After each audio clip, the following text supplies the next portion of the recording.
بسم اللہ الرحمن الرحیم سبحانک لا علم لنا الا ما علمتنا انک انت العلیم الحکیم۔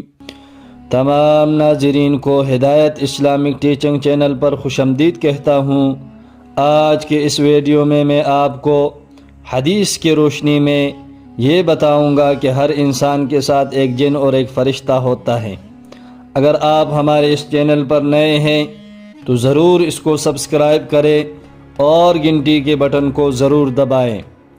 وعن ابن مسعود رضی اللہ تعالی عنہ قال قال رسول اللہ صلی اللہ علیہ وسلم ما منکم من احد الا وقد وکل به قرینه من الجن وقرینه من الملائکة قالوا وإياك يا رسول الله صلى الله عليه وسلم قال وإياك ولكن الله أعانني عليه فأسلم فلا يأمرني إلا بخير رواه مسلم۔ حضرت عبداللہ بن مسعود رضی اللہ تعالی عنہ سے روایت ہے، فرماتے ہیں کہ امام الانبیاء علیہ السلام نے ارشاد فرمایا کہ تم میں سے کوئی آدمی ایسا نہیں ہے کہ جس کا ایک ساتھی جنوں میں سے اور ایک ساتھی فرشتوں میں سے مقرر نہ کیا گیا ہو۔ صحابہ کرام رضوان اللہ تعالی علیہم اجمعین نے عرض کیا، اے اللہ کے رسول صلی اللہ علیہ وسلم، کیا آپ کے ساتھ بھی ایسا ہی ہے؟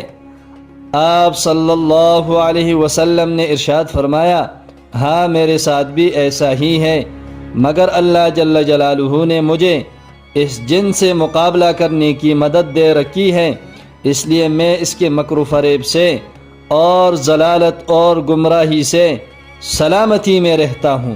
بلکہ یہاں تک امام الانبیاء علیہ السلام نے فرمایا کہ وہ بھی مجھے نیکی کا مشورہ دیتا ہے۔ اس حدیث کو امام مسلم رحمہ اللہ نے نقل کیا ہے۔ لہٰذا شارحین اور تمام محدثین اس حدیث کے ذیل میں لکھتے ہیں کہ ہر انسان کے ساتھ دو ساتھی ہوتے ہیں، ایک جنات یعنی شیاطینوں میں سے اور دوسرا ملائکہ میں سے۔ فرشتے کا کام کیا ہے؟ فرشتہ نیکی، بلائی، خیر، اعمال حسنہ اور اعمال صالحہ کی طرف انسان کی رہنمائی کرتا ہے اور انسان کے دل و دماغ میں اچھے اچھے خیالات ڈالتا ہے، اور حدیث میں اس فرشتے کا نام ملہم ذکر کیا ہے۔ اور شیطان انسان کو اعمال سیئہ پر لگا دیتا ہے اور انسان کے دل و دماغ میں فاسد خیالات اور برے تصورات اور وسوسے ڈالتا ہے۔ معصیت اور نافرمانی کا جذبہ انسان کے دل میں پیدا کرتا ہے، اس کا نام وسواس ہے۔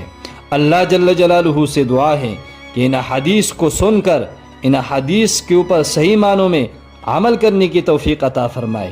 اللہ جل جلالہ ہر آدمی کو اعمال صالحہ اور اعمال حسنہ کی توفیق عطا فرمائے اور انسان کو برے برے خیالات سے اور شیاطینوں کے وسوسوں سے اللہ جل جلالہ ہر انسان کی حفاظت فرمائے۔